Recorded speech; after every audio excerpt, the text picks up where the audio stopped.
On parle du Code noir quand on parle de l'époque de Versailles, on parle du Code noir quand on parle des rigueurs de l'histoire, et on sait un peu à quoi cela ressemble malgré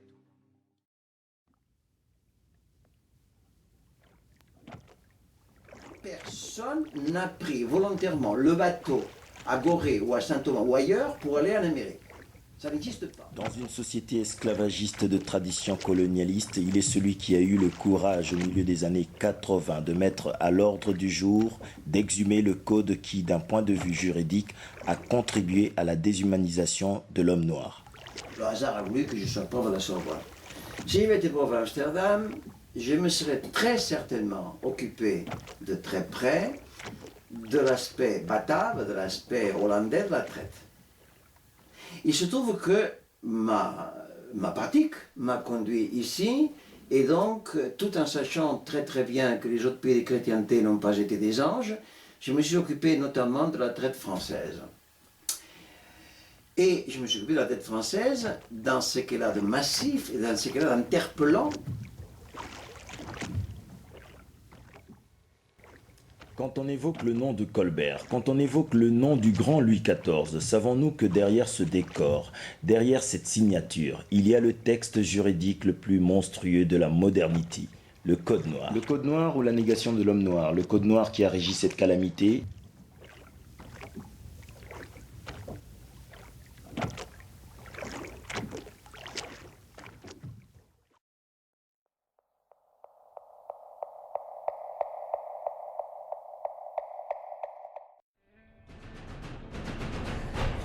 Versailles, Louis XIV, la monarchie, la France, l'histoire de la France, l'histoire officielle de la France. Non, c'est la volonté de Versailles.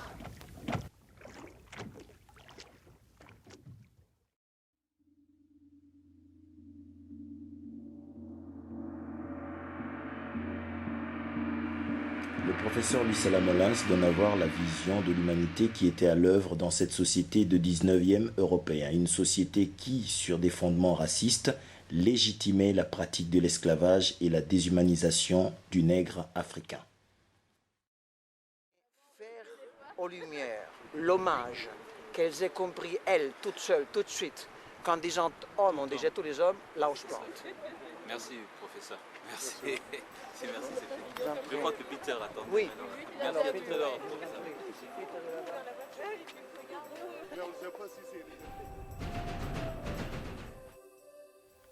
Le Code noir. La France a un mal fou à faire un choix dans son iconostase et à accepter qu'il y ait des points noirs dans son histoire. La France, pays des croisades, vous savez, les anciens disaient « gesta Dei per francos », c'est-à-dire les exploits de Dieu par les francs. Eh bien, je crois qu'on en est encore là. Gesta Dei per francos, les exploits de Dieu par les francs. Alors, allez donc dire à la masse des francs qu'il y a aussi gesta diaboli, si vous voulez. Il y a 25 ans, il y a un quart de siècle, que j'ai sorti des limbes le Code noir. Il a été réédité depuis, et cette année, l'année du 25e anniversaire, on en est à la 12e édition. Ça veut dire que néanmoins, il est lu, il est connu.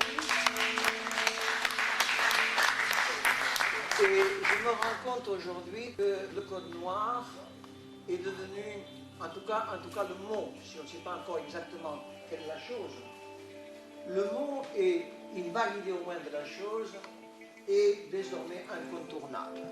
On parle du Code noir quand on parle de l'époque de Versailles, on parle du Code noir quand on parle des rigueurs de l'histoire, et on sait un peu à quoi cela ressemble malgré tout. Exhumation du Code noir, ça veut dire quoi? Ça veut dire que tout simplement les historiens français avaient oublié que le Code noir avait existé. On pouvait faire l'histoire de la France, l'histoire des grands siècles, l'histoire de Colbert, en parlant des choses fastes, éventuellement des choses néfastes, mais en parlant même éventuellement de l'esclavage et de la traite, mais pas de la légitimation juridique de la traite, dont le Code noir était un texte qui était complètement occulté.